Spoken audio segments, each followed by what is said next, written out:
తెలుగు రాష్ట్రాల్లో అతిపెద్ద lift manufacturer లిఫ్ట్స్.com dealership కూడా ఇవ్వబడును. తెలంగాణలో అకాల వర్షాలు దంచుకొట్టాయి. ఉపరితల ఆవర్తన ప్రభావంతో హైదరాబాద్ సహా రాష్ట్రంలోని పలు ప్రాంతాల్లో వర్షం కురిసింది. శుక్రవారం సాయంత్రం నుంచి రాష్ట్రంలోని పలు జిల్లాల్లో భారీ వర్షాలు పడ్డాయి. భారీగా ఎండలు ఎక్కుతున్న వేళ కురిసిన కుండపోత వానలు పంటలను దెబ్బతీసి అన్నదాతకు తీవ్ర నష్టాన్ని కలిగించాయి. కొన్ని చోట్ల కురిసిన వడగండ్ల వానలు కడగండ్లను మిగిల్చాయి.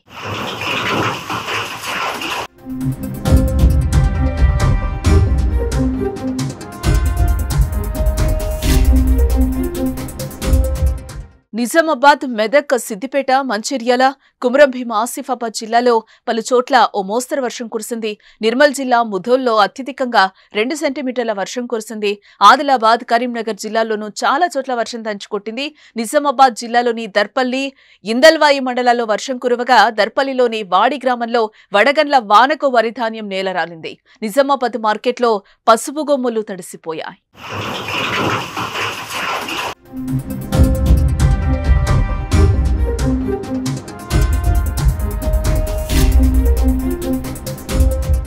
హైదరాబాద్, రంగారెడ్డి, మేడ్చల్, మల్కాజ్గిరి, సంగారెడ్డి, మహబూబ్ నగర్ జిల్లాల్లో ఉరుములు, మెరుపులు, గాలులతో కూడిన వర్షాలైతే పడ్డాయి. సిద్దిపేట జిల్లాలో కూడా ఈదురుగాళ్లతో కూడిన వడగళ్ల వాన కురవడంతో పంట నేలకు రాలింది.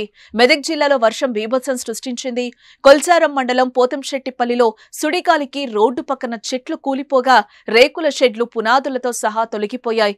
కరెంటు పోలు విరిగి ఓ వ్యక్తి 2 కాళ్లు విరిగిపోయాయి. ఏడుపాయలకు వెళ్లే దారిలో రేకుల షెడ్డు అమాంతం పైకెగిరి ఆగి ఉన్న కారుపై పడగా అదృష్టవశాత్తు అందులోని 2 వ్యక్తులు తప్పించుకున్నారు.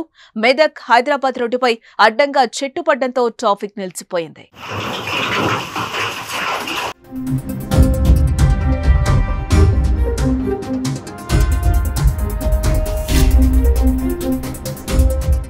ఇలా రాష్ట్ర వ్యాప్తంగా కురిసిన వర్షాలతో పంట నష్టపోయిన రైతులు తీవ్ర ఆవేదన వ్యక్తం చేస్తున్నారు.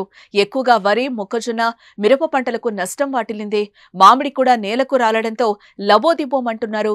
పసుపు రైతులు నష్టపోయారు. మరో 2 రోజుల పాటు కూడా తెలంగాణలోని పలు జిల్లాల్లో తేలికపాటి నుంచి మోస్తరు వర్షాలు కురుస్తాయని రైతులు, ప్రజలు అప్రమత్తంగా ఉండాలని వాతావరణ శాఖ అలర్ట్ జారీ చేస్తోంది. ఉమ్మడి కరీంనగర్, ఆదిలాబాద్, మెదక్, వరంగల్, హైదరాబాద్, మేడ్చల్ జిల్లాల్లో ఈ రోజు ఉరుములు, మెరుపులతో కూడిన మోస్తరు వర్షం కురిసే అవకాశం ఉందని, ఆ సమయంలో గంటకు 40 నుంచి 60 కిలోమీటర్ల వేగంతో గాలులు వీస్తాయని వాతావరణ శాఖ అధికారులు అంచనా వేస్తున్నారు.